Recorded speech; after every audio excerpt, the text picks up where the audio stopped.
We're dealing with northeast, southwest here, so of course an essential thing is going to be to know what directions these are. Normally say that north is going to be pointing up in these kind of problems, let's go with that. It doesn't really make sense to make north point down or anything, but your answer would be correct if you did change it, but we'll make it go up. So then we get north, east, south, west. You have to remember that somehow. Never eat shredded wheat is one way I remember it, or Nelly the elephant squirts water. Okay, whatever works for you as long as you've got it. Right, Harrogate is 23 kilometers due north of Leeds. So let's make a little diagram. Here's Leeds, and then I'm going to be going due north. And for this, I'm going to make the line straight. Of course, just a decent diagram will be fine. It doesn't even have to be to scale. 23, and then this is going to be Harrogate.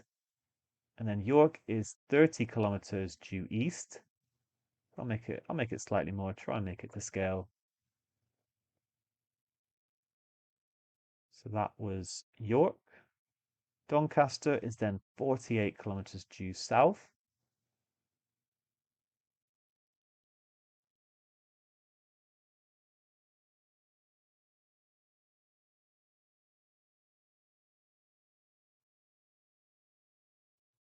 And finally, Manchester is 70 kilometers due west. Okay, so let me put it over here.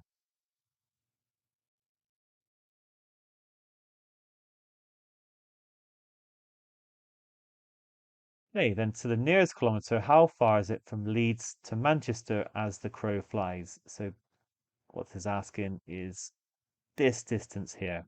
That's what we want to find. Okay, I'm going to drop down a vertical and create a right angle triangle. So I went 30 to the right, 70 left, which means that this length is going to be 40.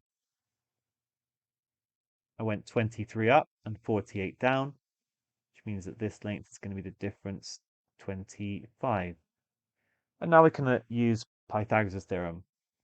25 squared plus 40 squared square rooted. Remember, we only want it to the nearest kilometer, so this is kind of implying it's probably not going to be a whole number.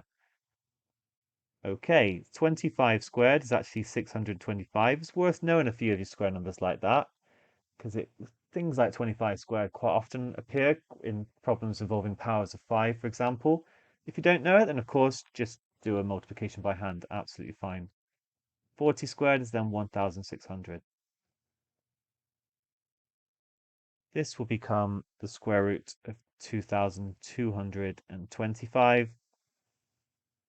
And at this point, we're probably just going to have a little look at the answers and think, what is that close to? For example, 50 squared is 2500. So it's definitely going to be less than 50, which means I can rule out this one because 47 is closer, this one. But 40 squared, as we saw, was 1600. So it's definitely going to be the closest to 47. If you want to just double check that, you could square them. 47 times 47, I'm not going to show my work in here, but you will get 2209, which is pretty close to 2225. Like it. Well done.